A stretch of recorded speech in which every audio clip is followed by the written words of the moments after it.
Lisa Gawlas, The Power of You Releasing the Fear in Laundry Lists. Website, www.mysoulcenter.com. I am going to kick off this sharing with an experience that happened on Monday during one of the readings. My powerful lady that I was in the reading with happened to be a part of the witch clan, and she was telling me, obviously still using her divine authority and retelling me about a declaration she made many years ago, something on the order of she's done dating men and connected to 3D and releases that from her. As she was saying releasing 3D, the lights in my office flickered, the AC stopped, I felt the collapse of the energy field in my office, in my core of my being, and my phone actually put her on hold, but I couldn't take her off hold either, I had to call her back.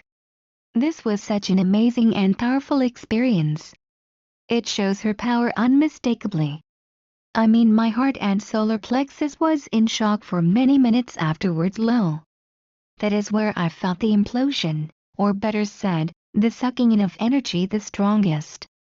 Now let's look at the beginning of her reading. This energy collapsing happened 12 minutes in. I had to giggle as she was all decked out for Halloween in her witch's outfit, right down to the black pointy hat and this all-covering black cape robe kind of thing.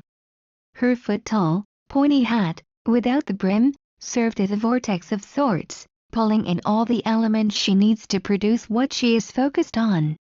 Then her team gave me a peek beneath the material of her hat. Holy cow, Batman, there were all kinds of gears and rods working like a well-made machine. These gears and rods were taking the elements and binding them, changing them, doing whatever was needed to produce whatever she was focused on. So really, outwardly, there was nothing she needed to do. No mixing of potions, no chants or spells or anything of the things that brought the witch clan to this moment. Now, it gathers at the source and the speed of focused thought, as my electrical experience shows. Her team also gave us a peek under her robe. I kind of felt like a peeping Tom though. Her feet and legs were bare, but man oh man, so beautiful. I have to say, the most beautiful legs I have ever seen. They twinkled and glittered and just was luminous. It was explained that her root chakra, her legs and feet were a part of Gaia's energy, the core of Gaia walked the earth through her. How freaking beautiful! Now to get to the energy of her stated desire, which I found interesting, and this may be a problem for many who may feel challenged in bringing to them what they say they desire.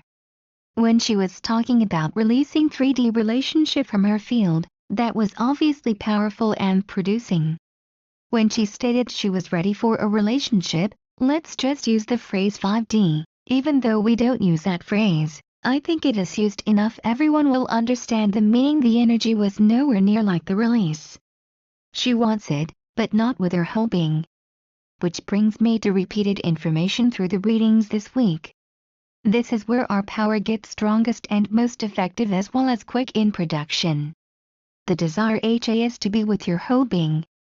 Imagine you are putting every ounce of your weight into it, your whole heart and soul. Many things that people say they desire are concepts, which has little power. Or even, the opposite, there is such a laundry list housed around a desire, it completely skews the energy. Or, we can go on and on with the ors. In the desire we also try to hone in on how it will arrive. That takes the fullness of unlimited potential and creates all sorts of limitations around its arrival, delaying it at times, completely eliminating its arrival. Then there was this lady, her clan is a magnetic field clan.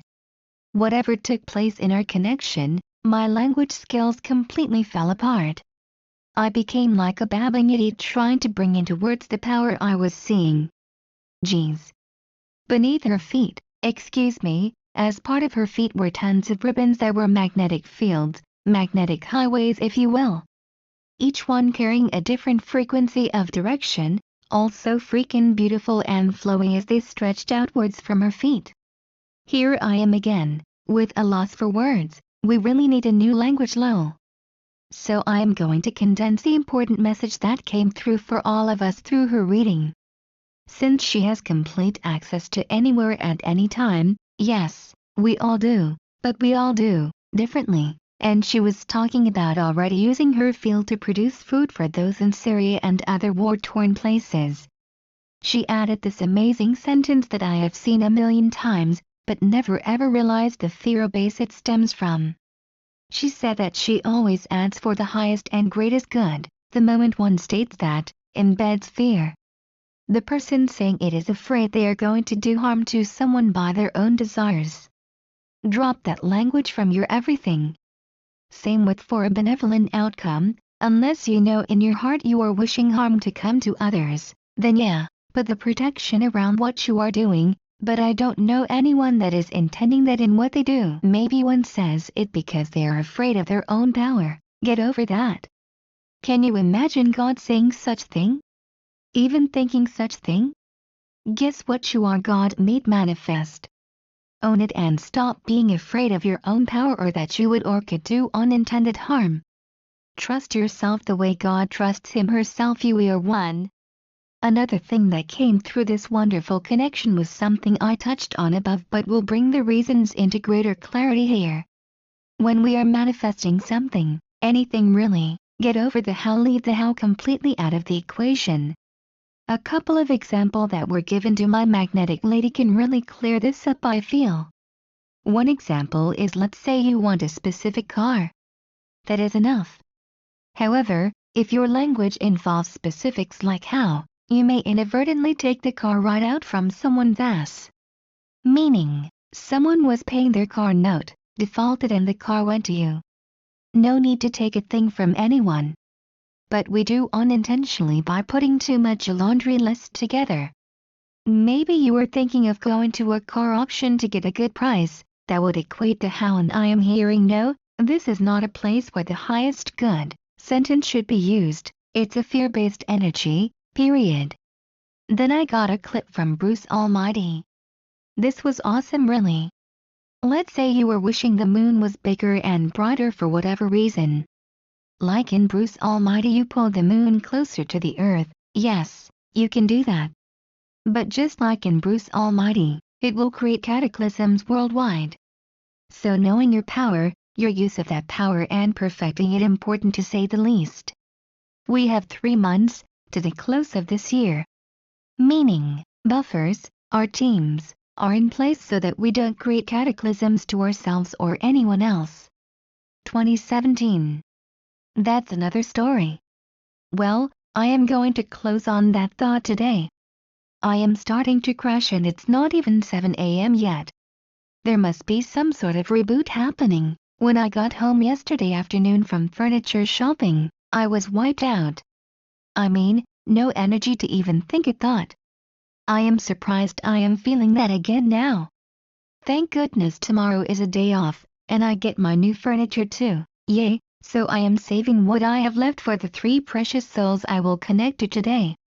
I love you and thank you for all that comes through you to the all of us. HUGZ, of magnetic fields, oh plenty. Lisa Gawlas, website, www.mysoulcenter.com. P.S. I have put together a special using the energy of 1, new beginnings, and 5, change, on my 15 and 30-minute reading sessions. Save 15% through the 23rd, or another 5 energy the lull, on 15 and 30-minute readings. Type in coupon code changes to receive discount.